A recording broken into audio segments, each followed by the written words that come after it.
ito yun, no? I want to quit the agency. Okay, click nyo lang po yan, mga kapopo. Hello mga kapopo. Ayan, for this video ay sasagutin naman natin isang katanungan.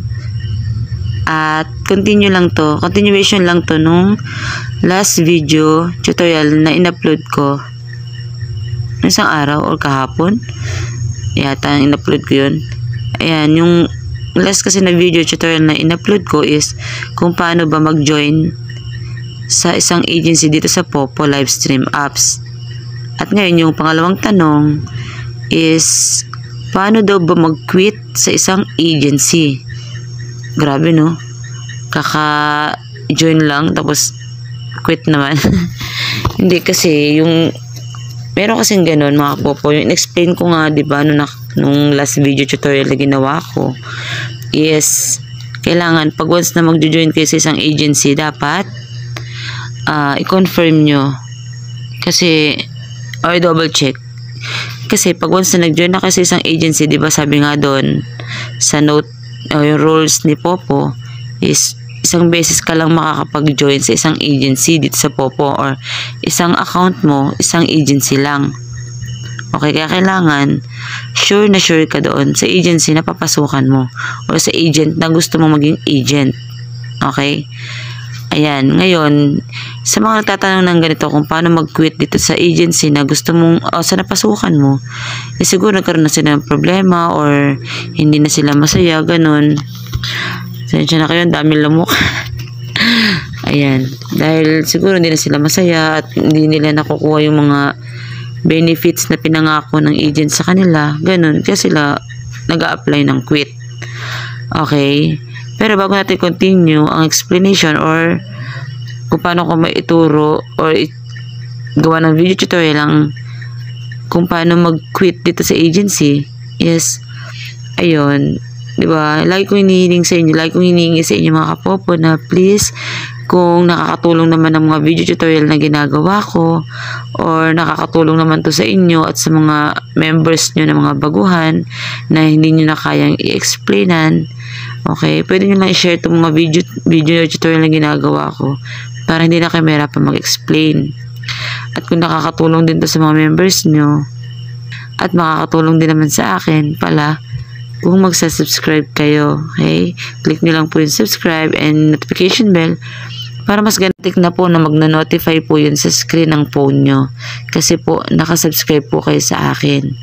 Okay, at malalaman nyo po yung mga bagong tutorial na ginawa ko na in-upload ko. Malay nyo, isa na po yun sa katanungan nyo na hindi nyo po masagot-sagot, diba? At least masasagot na natin yun sa mga video tutorial na i-upload natin. Ayan, dahil nakasubscribe ka na at sana po yung nakasubscribe ka na talaga, ay dito na po tayo, continue na po natin at sagutin na natin ang paano ba mag-quit sa isang agency. Okay, balik lang po tayo dito sa my agency, click nyo lang po yan, ito my agency. Pag click nyo yan, syempre bubungad agad sa atin dyan yung agent na pinasukan natin o yung agent natin. Ako yan eh. Tapos click lang po natin yun dyan. Okay, yan, pagka-click natin makikita natin yung ating diploma. Okay, yung ginawa natin na nag-join tayo sa agency, yan talaga yung lalabas na i-congrats ka ni Popo. Ayan, ngayon dahil gusto nyo mag-quit, ito yun, no? I want to quit the agency. Okay, click nyo lang po yan mga kapopo. Ayan, no? Ayan, ito po yung mga application description ni Popo. Basahin nyo na lang yan, likely lang naman yan. Sige, basahin na nga natin. Ayan, if the quitting agency application has not been processed, agreed decline by the agent in 7 days, the host will leave the agency automatically. O diba, mag-apply daw po kayo ng for quit ngayon. Tapos pag hindi po nag-response ang agency nyo or ang agent nyo for decline o dinecline nila yung apply nyo na leave, is sa loob na 7 days po, ma-automatic na marirelease na po kayo agad. makaka-leave kayo sa agency nila pag hindi po sila agad nag-response ng reject or decline. Okay. Pangalawa, the host who has not attempted the face authentication can directly quit the agency after the first application without agent approval. Okay. Ang host daw po na automatic daw na nag-join sa agency, tapos hindi pa po tapos sa authentication, yung face authentication po. So, ituturo ko din po sa inyo yan para mas makaklaro po kayo. Next video na lang po yun kasi pag dito medyo masyadong malawak yung video natin, baka hindi na po ninyo masyadong maintindihan, magulo na po. Okay, meron kasing face authentication ginagawa si Popo bago ka mag-join o mag-sign in. Okay, tsaka ko natuturo yan. Pag hindi ka pa doon tapos doon, automatic daw na makakapag-quit ka agad kung gusto mo mag-quit. Tapos pang third, the host who joined the agency for less than 1 day can directly quit the agency after submitting the first leaving agency application. Ayan, kapareho lang din yan dyan. Isa number 2. Tapos number 4, after submitting the leaving agency application, you will not be able to submit another one within 30 days whether it has been approved or declined. Diba, pag nag-apply kayo ng leave or quitting or release, pag halimbawa dinecline kayo ni agent or dinecline kayo, matik na po yun sa loob ng 30 days hindi ka agad makakapag-apply ng quit. Okay, after 30 days pa uli yun. 30 days ka uli, 1 month ka ulit mag-aantay na makakapag-apply ka ng quit sa agency mo. Kaya sana pag once na nag-quit ka, is yung reason mo is ma-convince sila. Kaya galingan mong pag-arte. Diba? Kung gusto mo talagang makaalis sa agency nila, ganun.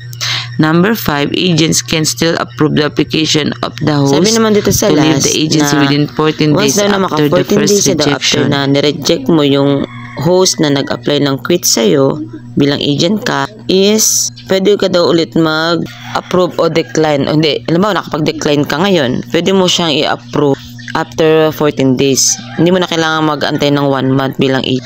Siya lang mag-aantay ng 1 month kapag nag-apply siya sa'yo na dinecline mo. Okay? Yun.